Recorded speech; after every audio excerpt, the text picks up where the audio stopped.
আচ্ছা, আমার কাছে সবসময় একটা জিনিস অবাক লাগে, সেটা হচ্ছে যে দেখেন জুলাইয়ের যে পরিবর্তনটা হলো সেটার শুরুটা কিন্তু 17ই জুলাই 2024-এ শুরু হয় নাই।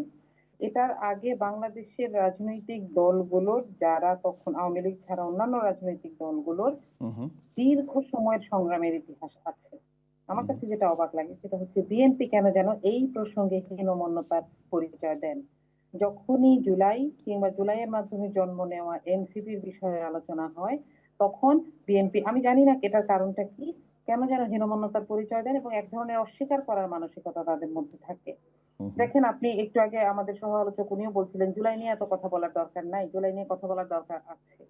জুলাই নিয়ে কথা না বললে আমরা আমাদের ঋণ কিসের কাছে এবং কিসের কারণে এই সংসদে আজকে আমরা বসতে পারছি, যেতে পারছি, এটার ব্যাপারে আগ্রহ তৈরি হয়েছে, এটা তো আমাদের মনে থাকবে না। তো এবং বাংলাদেশের পূর্বের ইতিহাস যেটা, আমরা বারবার আমাদের ইতিহাস ভুলে যাচ্ছি, আমরা বারবার একই ভুল করছি।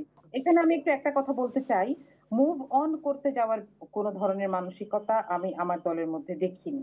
তিনি তো দায়কে অস্বীকার করেন নাই, তার বক্তব্য আমি মনে করি যে সঠিক। তিনি যেটাকে স্মরণ করেছেন, ইতিহাস তো 2400 তো বর্তমান না।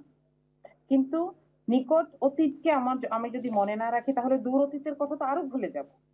রাইট। কেউই কোনোটাকে অস্বীকার করতে চাচ্ছে না এখানে। কিন্তু ব্যাপারটা হচ্ছে, আমি যদি আমার রাজনৈতিক প্রতিপক্ষকে আঘাত করার জন্য একটা ইতিহাসকে ব্যবহার করি, এই প্রচেষ্টাটা নিন্দনীয়।